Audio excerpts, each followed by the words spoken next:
Hai teman-teman semua, Assalamualaikum warahmatullahi wabarakatuh. Iya, apa kabarnya teman-teman semua? Semoga selalu dalam keadaan sehat dan dalam lindungan Allah Subhanahu wa Ta'ala.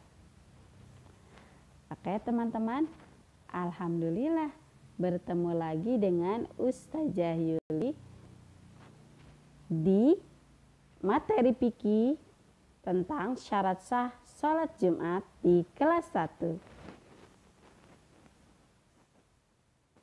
Sebelum kita mulai, kita berdoa terlebih dahulu yuk. Sikap berdoa, tangannya diangkat, kepalanya ditundukkan.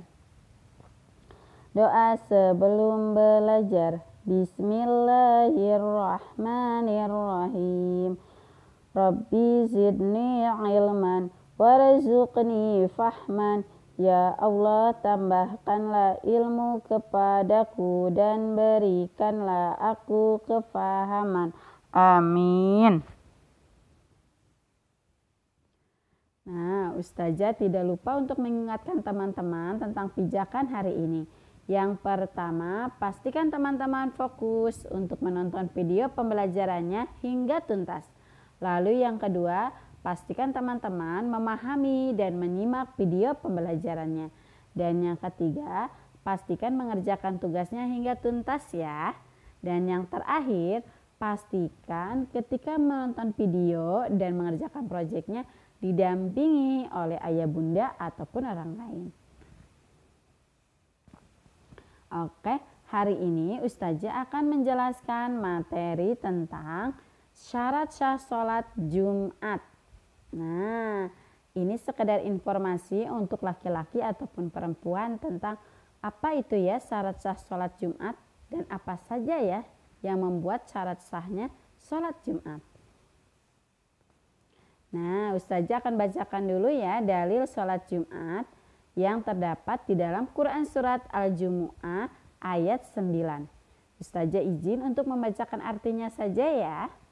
Yang artinya, wahai orang-orang yang beriman, apabila telah diseru untuk melaksanakan sholat hari Jumat, maka segeralah kamu mengingat Allah dan tinggalkan jual beli, yang demikian itu lebih baik bagimu jika kamu mengetahuinya. Nah teman-teman, di dalam surat ini mengingatkan untuk orang-orang mengikuti sholat Jumat dan meninggalkan jual beli. Maksudnya ketika kita sedang melakukan transaksi jual beli, maka tinggalkanlah karena sudah waktunya sholat Jumat. Nah ternyata di dalam di sini sudah dijelaskan di dalam Al-Quran ya. Selanjutnya, apa itu pengertian tentang sholat Jumat? Sholat Jumat ialah sholat yang berjamaah yang dilaksanakan pada hari Jumat di waktu zuhur. Sholat Jumat terdiri dari khutbah Jumat dan dilaksanakannya adalah 2 rakaat. Nah, teman-teman bisa lihat ya contohnya itu adalah tentang sholat Jumat. Lalu bagaimana hukumnya ketika kita meninggalkan sholat Jumat? Meninggalkan sholat Jumat tanpa disertai alasan hanya yang dibenarkan syariat merupakan perbuatan dosa. Nah teman-teman, ternyata kalau kita meninggalkan sholat Jumat maka hukumnya dosa kalau tidak ada hal yang dibenarkan. Nah di sini Ustazah akan bacakan hadis Rasulullah dulu ya. Rasulullah SAW bersabda, hendaklah segolongan kaum segera menghentikan perbuatan mereka untuk meninggalkan sholat Jumat, atau Allah akan mengunci hati mereka, kemudian mereka menjadi orang-orang yang lalai. Nah, Rasulullah saja memerintahkan kaumnya untuk segera menghentikan kegiatannya dan segera sholat Jumat, karena ketika hal itu ditinggalkan maka Allah akan mengunci hati mereka dan kemudian menjadi orang-orang yang selalu lalai dalam sholat. Nah, di sini teman-teman, Ustazah akan menjelaskan terlebih dahulu mereka yang tidak diwajibkan sholat Jumat. Nah, teman-teman, coba kalau sholat Jumat itu untuk siapa ya? Apakah semua orang berhak untuk sholat Jumat? Nah, tidak semua umat muslim berhak untuk sholat Jumat. Nah, teman-teman, Ustazah ingatkan ya, sholat Jumat hanya untuk orang-orang yang beragama Islam. Namun ternyata tidak semua orang Islam ikut sholat Jumat. Lalu siapa saja yang boleh sholat Jumat? Nah, yang pertama, lalu siapa saja yang tidak boleh mengikuti sholat Jumat? Padahal sholat Jumat itu wajib dalam Islam. Nah, silakan teman-teman simak ya. Yang pertama adalah kaum wanita atau golongan wanita. Nah, wanita tidak boleh atau tidak diwajibkan untuk sholat Jumat. Lalu yang kedua, anak-anak yang belum baligh. Nah, anak laki-laki yang belum baligh itu tidak diwajibkan untuk sholat Jumat. Lalu yang ketiga, orang yang sakit yang tidak mampu menunaikan sholat berjamaah di masjid karena sakitnya itu. Nah, itu yang dibolehkan untuk tidak sholat Jumat. Oh, yang terakhir adalah orang gila atau orang yang hilang akal. Nah, itu tidak boleh untuk melaksanakan sholat Jumat. Nah, kalau teman-teman masuk ke dalam 4 kategori tersebut, maka teman-teman tidak diwajibkan untuk pergi sholat Jumat. Namun, kalau tidak ada di salah satu poin itu, maka teman-teman wajib untuk melaksanakan sholat Jumat.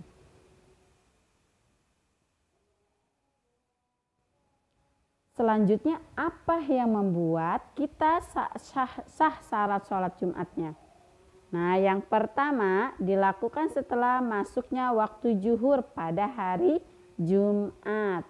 Nah, teman-teman, sebelum azan biasanya sekitar jam 11:30-an kita akan pergi untuk ke masjid untuk melaksanakan sholat Jumat. Lalu yang kedua, sholat dilakukan setelah khutbah Jumatnya. Biasanya akan khutbah terlebih dahulu.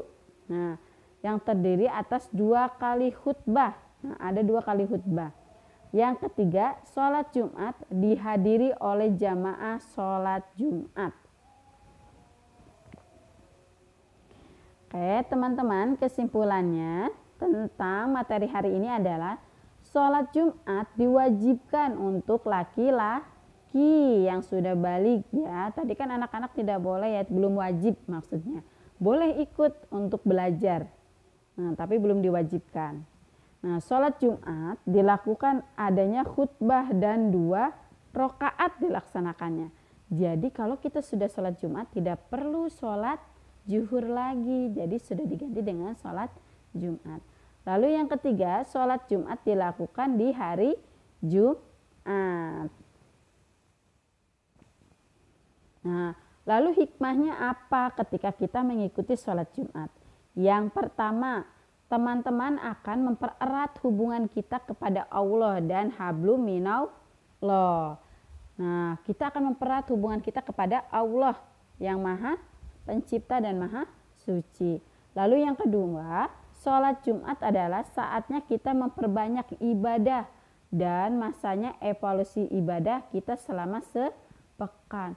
Kan sholat Jumat itu dilakukan 1 pekan sekali ya, atau 1 minggu sekali setiap hari Jumat. Maka disitulah kita berintrospeksi diri, nah berevaluasi diri, nah dengan dosa-dosa yang kita lakukan. Lalu yang ketiga, dengan beribadah sholat Jumat, Allah juga ingin mengingatkan kita untuk bertawakal, bertakwa kepadanya dengan mengingatnya adanya sholat Jumat. Teman-teman, proyek hari ini adalah teman-teman akan menuliskan syarat sah sholat Jumat di buku fikih. Iya, teman-teman mungkin sudah punya ya materinya. Namun Ustazah ingin melihat hasil tulisan teman-teman dalam menulis pelajaran hari ini, yaitu tentang syarat sah sholat Jumat di buku fikih.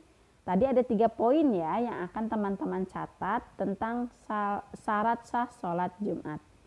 Lalu hasilnya jangan lupa untuk difoto dan dikirim ke Classroom. Oke teman-teman, materi hari ini sudah tuntas. Semoga bermanfaat untuk teman-teman semua. Kita tutup kegiatannya dengan mengucapkan hamdalah. Alhamdulillahirabbil alamin. Segala puji bagi Allah Tuhan semesta alam. Oke teman-teman, Ustazah pamit. Assalamualaikum warahmatullahi wabarakatuh.